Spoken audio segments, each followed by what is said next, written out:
All right, so we're going to cover the stock market tonight. Specifically, we're going to cover diversification. So, like I said, for everybody in here, feel free to use the chat box as I go through this presentation. I'm looking for it to be about 20 to 30 minutes and then open Q&A after. So I'm going to go ahead and share my slides and we'll get going. Okay. So diversification, this comes up a lot and people kind of broadly use this term. And I think a lot of times it can be confusing for people. So I really want to touch on, the aspects, the step-by-step process I typically use as an investor to make sure my portfolio is diversified. You'll often hear different gurus out there saying, hey, you don't need to be diversified, or diversification is stupid. Even Warren Buffett's commonly, or famously said that before, is saying, diversification is really not for, there's no reason to, as long as you're investing in the right stuff. I highly disagree with that. Obviously, Warren Buffett's in a bit better position than I am, but in general, I think for the average investor, I think it's very wise to have your assets spread across a lot of different avenues versus just having, famously with Buffett, 3 stocks in 1987. So he was in only 3 individual stocks, and I would never recommend that for somebody on a personal level. So that's kind of what we're going to be talking about tonight. So let's get started. So when I look into the diversification process, there are 6 specific steps I typically look at. And they start with this step right here. So gaining an understanding of your risk profile. So this might sound basic, but as an investor, it's very, very important to know yourself more than anything. And the reason I say that is because when, the market gets crazy, when there's some volatility, it's not going up like most people talk about it is, how are you going to react in that situation? And you need to make sure that you have assets in place or people or controls in place in your life that it's going to control your habits, because investing is a very, very behavior based thing. Like, you can have all the knowledge in the world, but if you react poorly to a specific, news article or recent like dip in the market, you're going to really struggle when it comes down to investing long term. There's tons of long term strategies and stuff out there. The most common one you often hear is buy and hold. I'm a buy and hold investor myself, but I think that comes with a caveat: is buying and holding anything might be an awful decision. If you buy and hold GameStop, for example, well, is GameStop really going to be a profitable stock long term? Obviously, as you guys recently have heard about GameStop, it's been extremely volatile with the pump and dump scheme and all that kind of stuff. So when I say buy and hold, I kind of stop at, buy and hold. I think you need to further go buy and hold index funds, or buy and hold dividend stocks, buy and hold individual stocks, something that is going to be a good long-term investment. And so we'll get into kind of more, the asset classes and all that kind of stuff here soon, but understanding how you're going to react in the situation. And this can be as basic as just looking at yourself and being, how do I react when I'm nervous, in any situation? How do you react when you're excited? Because most people think fear instantly when you think of, your risk profile.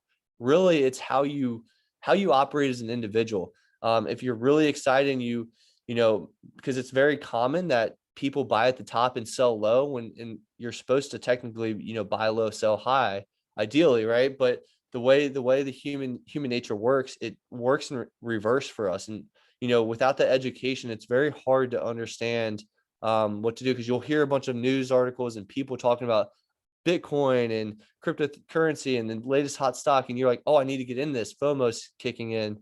And by the time you're actually in it, it's actually reached the top, and then it takes a dip and you don't know why you're in it. You've kind of gotten into that stock or investment because other people tell you to, versus this is a good long-term, option for me. And so then it dips, you freak out and you sell. That's what people do. That's what people historically have done their whole life. In fact, the average equity investor, or the stock market, has returned about 9% over, 100-year period or whatever. The average equity investor, so stock specifically investor, over that same time period has returned 5.68%. So that's about 3.5% below market. And the reason isn't because they're, they don't know what they're investing in. It's because they're doing this buying and selling because they don't know what they're involved in, and because they don't understand their risk profile, which I'm coming back to step one here is like, if they knew themselves and they knew what they were buying and holding, they could just be the market long term, or even stock pick long term and be fine. But I can't stress enough. It's very, very, I guess you could say, a broad step, understanding your risk profile, but really dig deep into understanding yourself because it's really going to help you along the way. So step two, figuring out the desired asset class mix. So when you come to the asset classes, everyone always talks about stocks, but it doesn't end there. Like there's a lot of other assets out there. A recent one I don't have on here is cryptocurrency. So I've recently been very vocal on this on social media about me getting into crypto a little bit on a small percentage scale, but I'm actually in crypto now. So I probably need to add this to 6 major asset classes eventually. But basically, you look at these across the board. Your cash and cash equivalents. Cash, obviously, as you guys know, the physical cash that you would hold in your wallet. But there's also cash equivalents. So that's things like a certificate of deposit, which I also call a certificate of depression, because the way those rates are, they're horrific. Now back, 20, 30 years ago, my parents' day, they could have looked at a certificate of deposit with like a 8% return and a fixed return or 6% return, and that would have been a pretty solid fixed return. But nowadays they're so low because of interest rates, the market that we're in, and the interest rate climate that we're in. It doesn't make sense to hold a certificate of deposit, but at least you understand what it is, what it's out there. You put it in with a bank for, let's say, 6 months, they hold your money, they give you a return at the end of that 6 months. A money market account, that's what I have personally in my my emergency fund. So within my taxable brokerage account, I have a money market fund. I think it's like VMFXX or something like that is the actual ticker symbol. This is about, like it's listed here, a cash equivalent. It's going to be very, very low risk. But it's kind of like a high yield savings account. You guys could think of it as, so it's a little more, but it's not very much so an investment, I guess you could say. And then savings bonds, they aren't around as much as they used to be. I feel like people my age always had like a $20 savings bond from their grandma or something like that. And it was just like a paper certificate, and they cashed it out because it grew like $2 over 20 years. So like, these are all cash and cash equivalents that are available to you. Now, what I recommend is never to hold much cash on hand. I typically say 3 to 6 months of emergency fund is plenty, plus whatever would float your bills. And then I like to kind of think of like an opportunity fund. So I wouldn't necessarily just hold cash to hold cash, but if you're maybe saving up for a particular thing, where you have a little bit of above, what you need, just in case the opportunity comes along. For example, my wife and I were working with 3 to 6 months of expenses, 1 to 2 months in our checking account, and an opportunity came along where the lot next door to us, the real estate, the land, it just opened up and it was selling. So we had a deal that came across this with COVID in like March 2020. The land dipped like crazy amount, like 50%. And so we snatched that up. We looked at it as an opportunity to buy. And so like having that cash on hand made sense in that specific situation, but we didn't hold an exorbitant amount of cash to where like we were just losing money to the market, because cash is losing, to inflation. So if you're holding cash at 0% and you have a debt of 6%, well, you could just better allocate that cash to that debt to pay that off, because that spread doesn't make sense to hold in cash. And then number 2 is stocks. So stocks is the most common type of asset class that most people are going to talk about the most. Also referred to as equities. So people it's just a fancy term to say equities. The elites like to say that just to sound a little smarter, I think. But look at here. So like we have the Apple, we have the Apple stock, Tesla, Facebook, Microsoft. So all companies that you guys are probably very well aware of, and may even use on a daily basis. You definitely hear about Elon Musk in the news enough, but these are literally, this is ownership. I'm probably preaching to the choir, but you're owning a piece of the company to get involved with this. It's probably the best asset class that you should be owning in your portfolio. Let me go back. Sorry.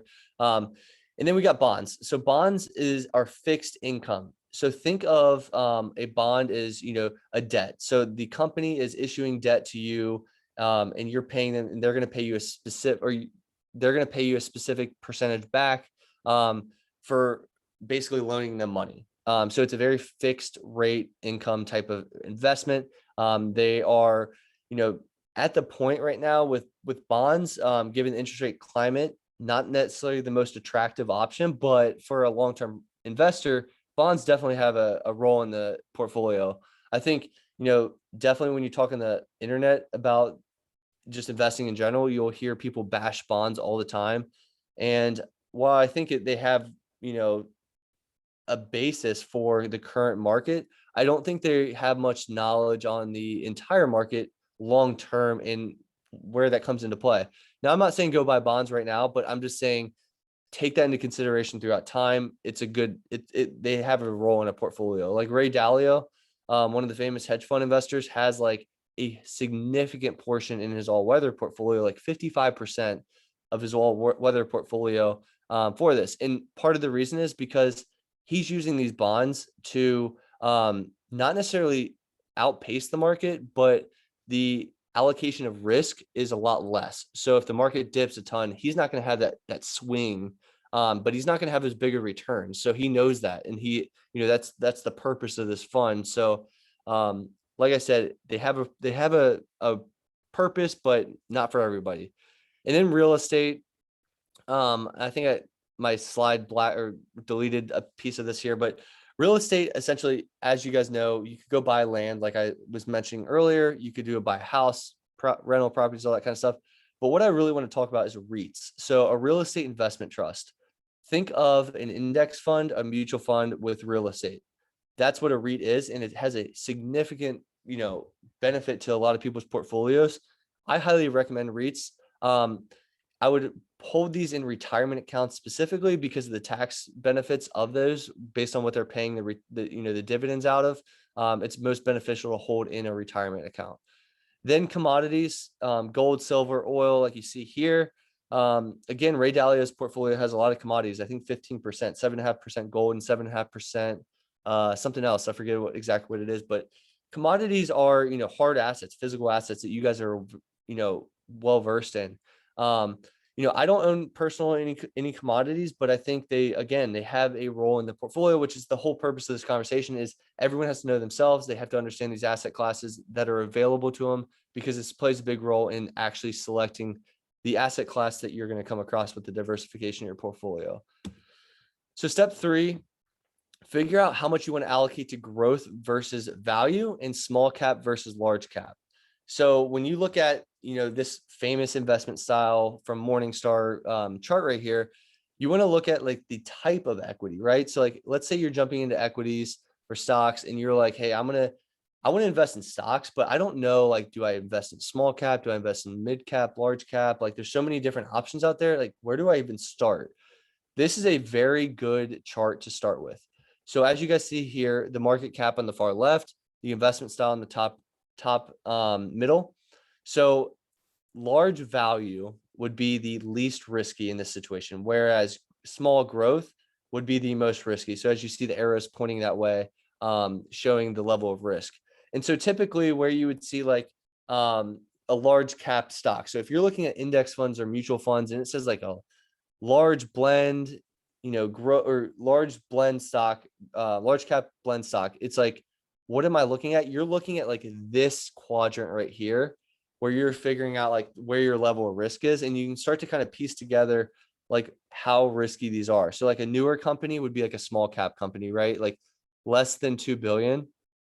And here's the official calculations: share price times outstanding shares. But this is how like the S&P 500 is weighted. So like to be a large cap stock, you have to be a 10 billion plus market cap. And so like most of the S&Ps obviously like up here, but like small unknown companies that are a little more risky are going to be down here and stuff like that. But understanding where you want to put your level of risk in this and thinking back to your risk profile, like okay, I'm not the riskiest person. I probably should stay up here a little more. Or, I'm okay. I'm 20 years old. I'm okay with losing a lot of money. I'm cool with using a small, down here, a small cap growth fund or small cap fund because I'm okay with losing that money. But you have to understand, like, investing, while most times you're going to be profitable long term, there's a lot of potential in the short term to lose money, and you have to be okay with that, because if it drops and you sell, like, that's again back to my point of buying high, selling low. You do not want to do that. So making sure that you're comfortable with that type of up and down volatility is very, very wise. So then step 4, make the decision if you want to be an active or passive investor. I am very vocal on me being a passive investor. A lot of people are active investors. There's not a right or wrong, but I can tell you based on statistics, passive people win more times than not versus active, with general markets, like just general sense of statistics over the market with everybody. Being an active investor, you're in the market every single day, hustling. And again, there's nothing wrong with that, but it takes a lot of time. I don't have the amount of time to do that, because I have a 9 to 5 job, and eventually I'll have kids and stuff. So like I can't sit there and stare at the markets all day. It doesn't work for me. If it works for you, that's fine. But this is the point where you're like, hey, does this lifestyle, because let's say it takes 3 hours a day to be an active investor versus a passive investor, it literally takes zero. Like I probably spend, outside of me looking at my investments when I choose to do so, like I could spend 0 hours a week, like no time at all investing. I often don't even check my portfolio because I know what it's in. It's all automated. I don't touch it. I just know it's stuff's coming out of my account. I check because I'm weird. I make sure all the transactions are good and stuff, make sure there's no like fraud or anything like that, and everything's coming out appropriately. But like that is very minimal. I mean, that's as simple as seeing a notification hit your phone that a transaction went through, type of thing. So I think most people are probably better off and better suited to be a passive investor based on the American culture of, everyone working, typically being busy, having things to do, not being able to dedicate that time. So this is a big, stylistic play here is which one are you going to be, and then committing to that. If you jump back from active to passive, that's one of the worst things you can do. If you're like, hey, I'm going to be active, and then I'm going to decide to be, it's not working out for me because you've had negative returns, then you decide to go the passive route. And then let's say the market's down for a little bit, and so you're like, oh man, this passive thing sucks, so I want to go back to being active. Well, jumping around like that's one of the worst things you can do because you're timing the market, you're in and out. The best thing to do is just literally put your money in the market and let it ride. Think about if you plant a tree, like you wouldn't plant a tree and then, plant some seeds and then go dig the seeds back out right away. You would let them ride for years and years and years, and would grow and grow and grow. Same thing here, and same style. Is like, that's where I lean passive. But again, this is the diversification 6-step process for you to kind of determine your own situation. So then I'm going to say this right here. The best investment you can make, if you don't know anything about anything and you're like just starting today, buy and hold low cost index funds or ETFs. I promise you, this is your best route. Broad diversified, buying the whole market, the total market stock market index, buying the total international. Let's say you do even a sector based like ETF like VGT. Wealth Dad talks about that a lot. His Vanguard Information Technology sector ETF.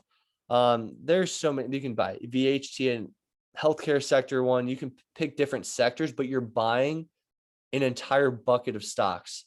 So you're not just buying, that specific one. And you can do this for bonds too. So I don't want to just limit this to stocks. You can buy BBLAX is a common bond index fund through Vanguard, which is essentially just a bond low cost index funds that you can hold. So you're buying a bunch of different bonds. And I actually break it down in my book, that one specifically, as to, what's in that, what kind of factors you're going to look at when you invest in those things. But just buying, for me, a bucket of something and realizing, hey, I know, like, okay, Tesla might not do good, but I know Apple is going to do good. I know Microsoft's going to do good. And if those guys flip, well, Amazon's going to do good. So I'm covered. I'm diversifying across the entire stock market when I'm deciding on this. So again, if you guys don't know anything and you're like, hey, I just want to start, I want to get involved in the market, this is your best route. I promise you. And I don't think anybody would disagree. Like, this is one of those things that it's very fundamental. There's numerous statistics out there about index funds and ETFs. One of the most famous ones were, I like to drop this, this study was Fidelity did a study from 2003 to 2018. Their best investors were dead and inactive people because they didn't do anything. They just bought and hold. As funny as that sounds, like dead and inactive, but like they weren't doing anything. So like, again, this is probably the best place you're going to start if you just want to get started.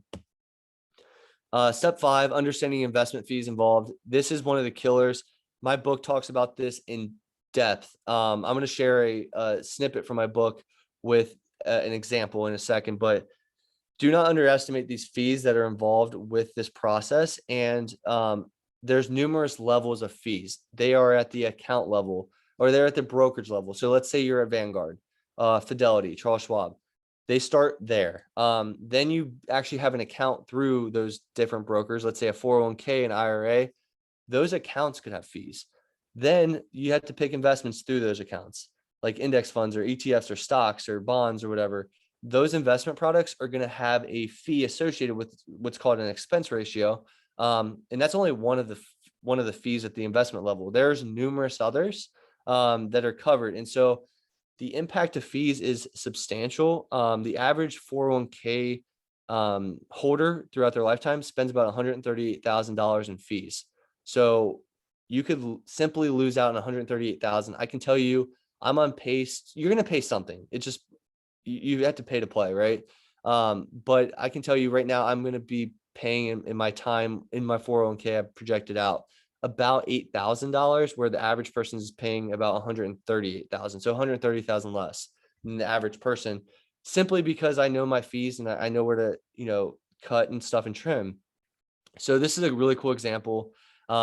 So this is an example of like the fee impact. So there's fees at every level. Like I said, if you go get a financial advisor, they're going to charge you a 1% fee. So you're already right here. If they invest in actively managed mutual funds, let's say you're an ARC's going to have a 0.75 expense ratio. So they're right between here just to own. Now, the goal with fees is a lot of people are like, well, the purpose of paying these fees is to get better market returns. Of course. But the thing is, history says that most, if not all, will not beat the market. In fact, 92% of large cap funds lost to the market from 03 to 18. So it's very rare that your large cap index fund is going to beat, or mutual funds going to beat the index or the market itself. And if you are right, you'd be in the 8%, and you would have to buy and hold over the 18-year period, for example. So what's the confidence or risk meter, your risk profile? Are you able to withstand 18 years or 20 years to see if it actually outpaces the market? Because what if you're wrong at the end of this 20 years? Okay, that's 20 years wasted. That's, let's say you lived 100, which is long. Let's say 80. That's a quarter of your life. So you have to have some guts to try to beat the market long term. And if you do that and you're wrong, well, then you're going to look back and be like, dang, I should have just simply invested in the total stock market index or something like that. But here, as you can see, like, this is an assumption of $500 invested monthly over a 30-year period. So 180,000 of total contributions and 7% return. So if you have, let's say, a financial advisor, they put you in ARC, you're going to be about 1.75%, which would be about right here. And so hopefully that beats the market, obviously, like that's the goal. But if it doesn't, you're going to be paying close to, let's say $150,000, $160,000 in fees just to own that and have that guy or girl run your portfolio. So just, you got to be very careful with these fees. As you can see, they add up substantially, 2%, which is pretty normal, honestly. Like 2% doesn't, you see that often. People don't understand they're paying that through expense ratios and account fees and all these different types of fees, but 2% you can add up really fast. Expense ratio, I mentioned that one the most because that's usually the biggest and the most important. But again, there's other ones on top of that, account fees, service fees, all those kind of things.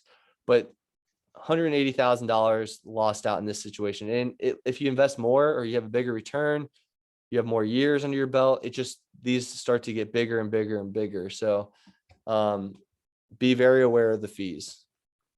6-step process. So once you actually figure all these things out, The goal is not to constantly be changing your portfolio. I get a lot of questions like, hey, should I sell this? Should I buy this? I'm like, guys, is the first question I ask them typically, as you're going to see, is this a long-term investment? Because if it's not, I'm not the person to ask, because if you're in and out of things, I don't know. I mean, no one knows to be frank, like no one knows what the market's going to do tomorrow or the next day.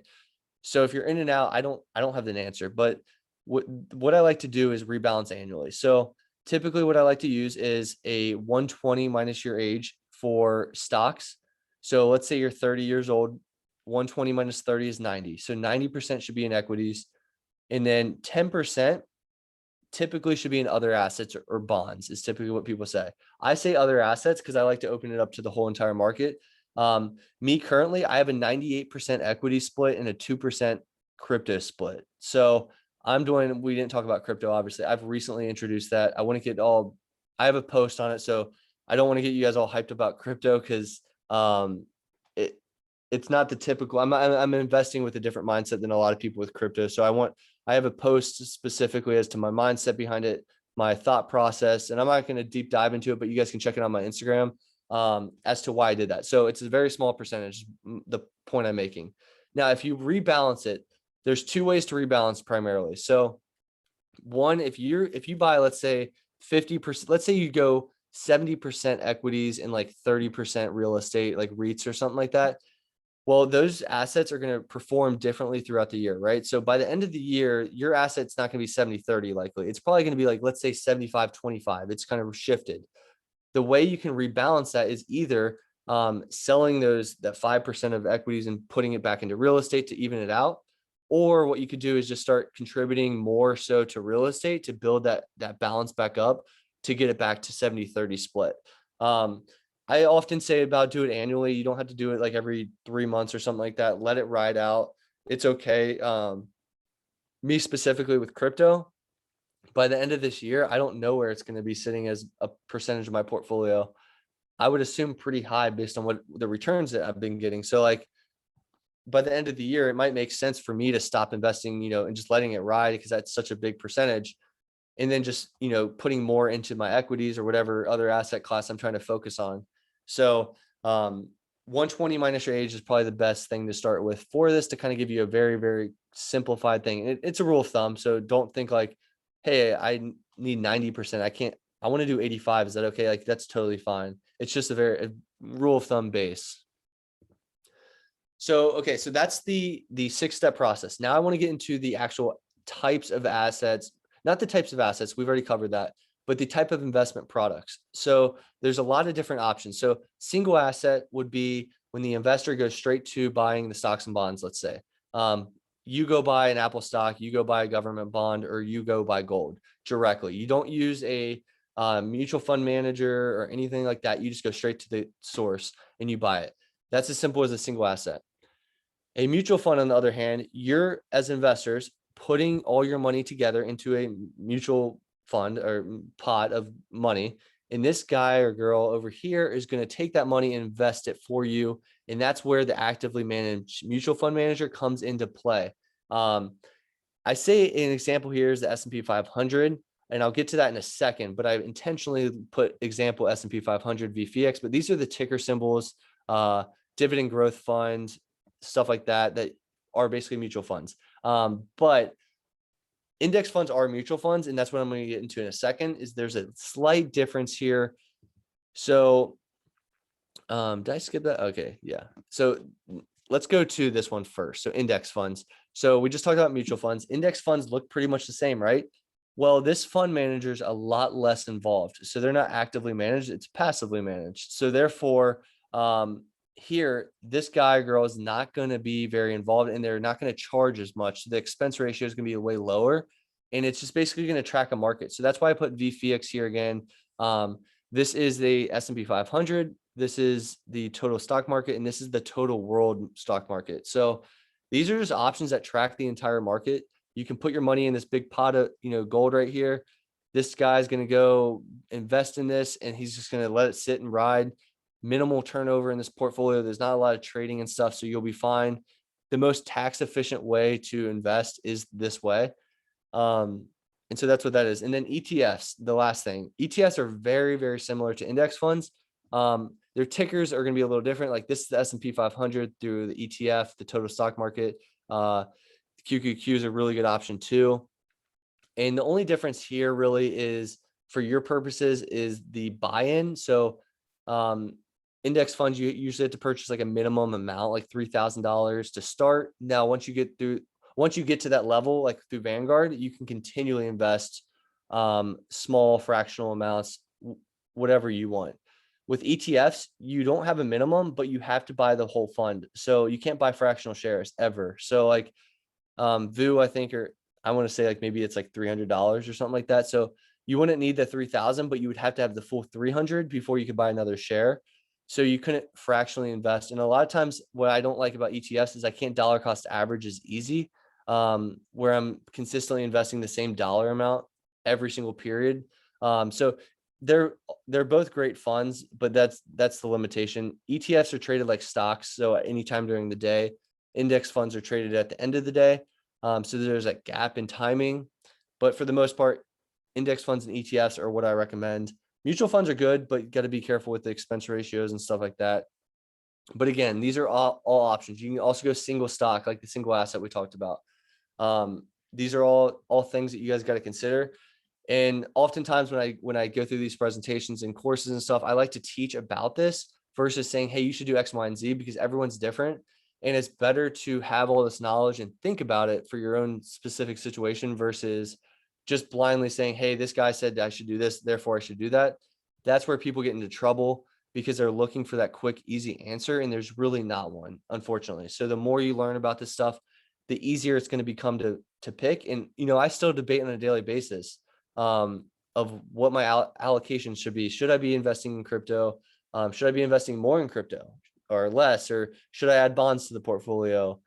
So these are questions I even have, and everyone's going to have forever. It's an endless game, to be honest.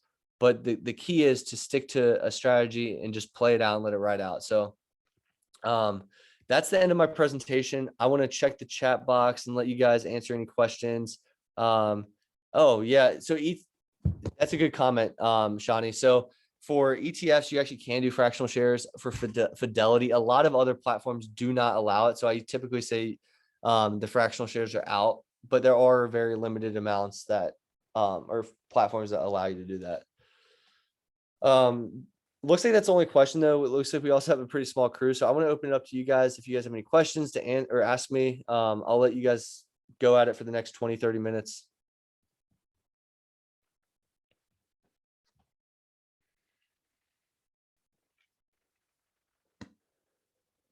Yeah, I don't want to hold you guys here. If nobody has questions, that's okay. I just want to make sure you guys have the time in case you do.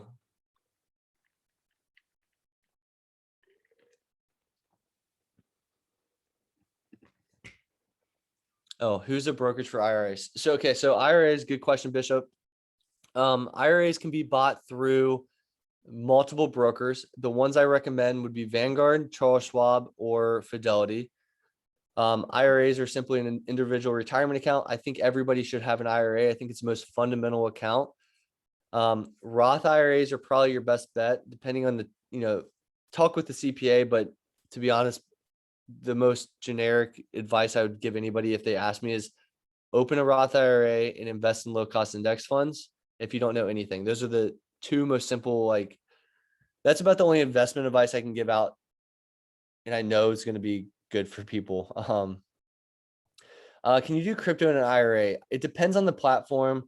I personally use Binance for my crypto. So I use a secondary. So all my investing is done through Vanguard, but I do crypto through Binance. Also, Gemini is a good one. I've heard.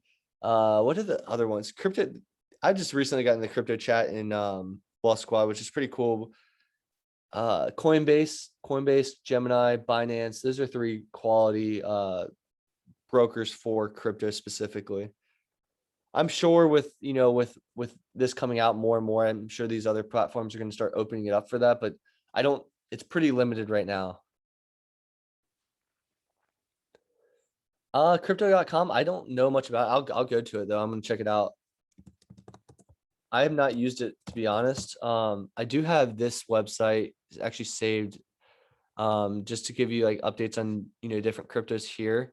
So I own FY Bitcoin and Ethereum. I do a 50-50 allocation split for my 2% of overall portfolio. So of that 2%, I basically own 1% of this, 1% of this. But this is a kind of a cool website as well. This is coingecko.com. Let's go to crypto.com. Oh, this looks pretty cool. Pretty cool platform here. Choose your card. Oh, they got NFTs too. Interesting. I'm thinking from a tax liability, I would like to avoid it for as long as possible. Yeah, no, that's a good point. That's going to be definitely an adjustment on my taxes too. And that's the benefit of retirement accounts. They get a lot of 401ks especially get a lot of bashing. And to be honest, 401ks kind of deserve it because of the options there. Within a lot of 401ks, they're limited, but the goal of a retirement account is there's a tax benefit to it, right? All your growth in an account is tax-free, which is a massive benefit from like let's say 15% capital gains tax on your taxable brokerage account. So like it has a massive tax impact and a lot of people bash them, but that's why I highly recommend investing in retirement accounts for your investing. I think a lot of people open up a taxable brokerage, which is, good investing, but you have to look at it from a overall perspective. Why are you investing technically in that type of fund before you're investing in retirement? In my opinion, I think it's kind of backwards. I think focus on retirement first. Once that's covered, let's look elsewhere at that point.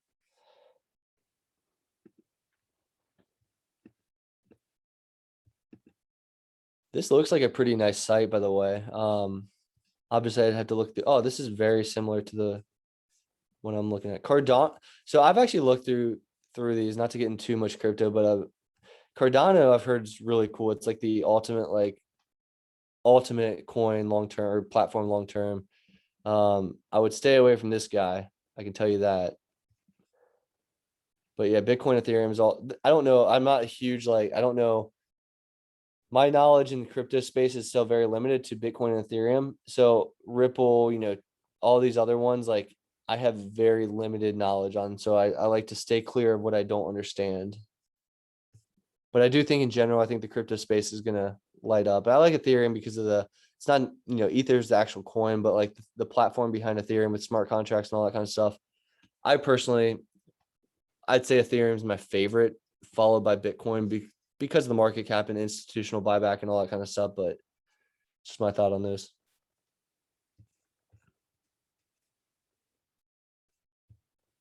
Do you guys have any other questions? I don't want to keep you here. It looks like everyone's still in for the most part. But I don't want to keep you guys here if you don't want to. We have till 9:30 technically. So, and FYI, guys, I didn't really I mean, I'm sure you guys have interacted with me at some point, but all my social medias are BudgetDog. So obviously I'm listed as BudgetDog within Wealth Squad, but you can also reach out to me on all my social platforms, ask questions, DM me or whatever. I always answer all my DMs and stuff. So if things ever do pop up, I'm there to answer questions. I actually had a meeting right before this with a client from Wealth Squad, just a 1-hour one-on-one consultation. So I also do those if you guys are interested. Something to note, I am coming out with a budget to financial freedom course here soon. So I'm aggressively I'm actually recording this weekend. And I'm getting really, really close to finishing that. And it's pretty much all set up. I just need to kind of obviously doing the recording, but everything, besides the presentation set up, I just got to actually present it. And then on top of that, putting it in the platform. But I'm going to use Thinkific, so it's really cool. Yep, appreciate it, Shawnee and Bishop. Thank you guys for being here. And again, I'll be answering questions all the time in and out of the chats, or just DM me directly, hit me on Instagram, social media, Twitter, whatever. Trying to start a revolution with the online financial literacy stuff. So I got a lot coming. I think Budget to Financial Freedom is going to be the first class or course of my school that I'm going to create online eventually, like investing, budgeting, financial freedom, all that kind of stuff. I think it's, the first step to that kind of stuff. So, and I'm also going to do pre-orders, by the way, guys. So turn on my post notifications on Instagram and stuff, because I'm going to do a pretty big pre-order discount, early bird special for the course. Actually, I'm wondering if I can show you guys the platform. So here's my Thinkific right here. I'll show you a sneak peek into it. So here's the, I haven't really designed the site fully. I have a little bit on the site, but that's just that. But let me show you the actual course, like the content. So this is a little sneak peek. Only Wealth Squad members get to see this. But this is how it's going to be laid out. So I can actually show you like the preview as, I think this is what you're going to see it as versus me creating it. But it's basically going to walk you through, like, I don't have everything in here, but I have it laid out like module 1, module 2, module 3, module 4, module 5, conclusion. There's quiz questions within like this. There's all this kind of stuff. It's going to be really interactive. You're going to walk away with your own budget template. I'm going to upload here. You're going to get your own debt payoff calculator tool, which is absolutely sweet. I'm going to show you guys that as well while you guys here. Let's see. I'm giving you guys a lot of inside information here. Somebody's going to hack my computer. This is a really cool tool though. I'm going to add to the part of the course. So this is a actual calculator that tracks your progress. Not to get too off topic of diversification, but you can basically enter different inputs here, and it's going to update the schedule like automatically. So if you enter, let's say $2,500 here, it updates this balance. And then at the bottom, let's say you put like a pretty crazy amount up here, like 30,000, just to show you guys. This updates, and it's going to start to cross out where the loan stops. So this is like a loan calculator, debt payoff calculator, and it's going to update your balance. So you just enter your current loan balance, and that progress bar is going to update for you. But this is just like a cool takeaway tool. It's a bonus as part of the course and stuff like that. But yeah, this is an inside look at my course. I'm going to build it this weekend. There's still a lot to it, but pretty excited for it.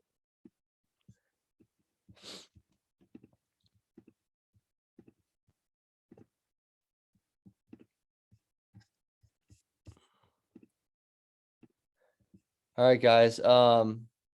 If there's no more questions, I think we're good to go. Again, BudgetDog on all social platforms. If you guys need anything, reach out to me. If you need help with the spreadsheet, appreciate it, Bishop. I've sent it out to a few beta users because, I've done it so much. I'm like, I just don't know if I,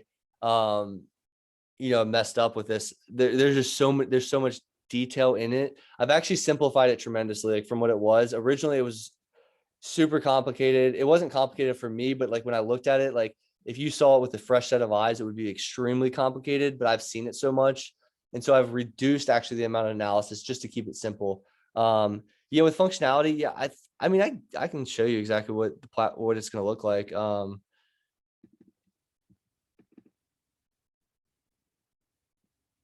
I think this is it right here. Yeah. So here's like a walkthrough. All these actual tabs are going to be hidden, but there's like a summary tab. This is all automated here. So everything shoots here for you.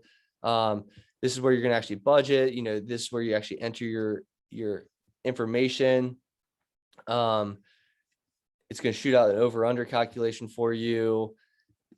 We have this really cool tool over here, the additional, and you track your goals over here. So like, let's say you have like a $6,000 goal of a Roth IRA and you enter in, let's say $1,000, it's going to auto calculate your progress and stuff like that. So like, there's a lot of cool, I'm pretty excited about this course, just to let you guys know.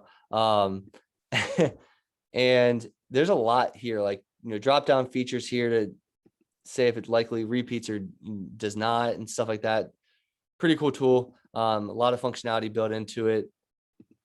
I think I got it. I've ran it by a few people, hopefully at this point, but reach out to me. Bishop, reach out to me on Instagram. I'll shoot it to you to see if you can help me think of anything extra.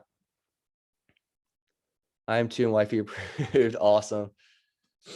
Yeah, so that's going to be like the takeaway. I'm going to teach you guys basically the budgeting is like everything budgeting examples, live. I'm going to do a live example supplement with like actual people situation, talk through that. We'll actually create the budget itself, give you the budget tool, calculator thing. There's so much to this. Honestly, I think it's gonna be it's probably gonna retail about $69.99, but I'm gonna do an early bird special for $49. So that's gonna cover about 4 hours, 3.5, 4 hours of content with all those takeaway tools and stuff like that. And again, Wealth Squad's the only people that know this. This video is gonna be saved in the Wealth Squad University. So I'm thinking mid June, early to mid June is probably gonna be released. I'm gonna do a 5-day pre-order window, but pretty excited for it. All right, guys. Thank you for your time. I'm going to officially go, and enjoy your Friday night and your weekend. Soak up the sun. It's supposed to be a nice weekend this week, and talk to you guys soon. Reach out to if you have any questions. All right. See you guys.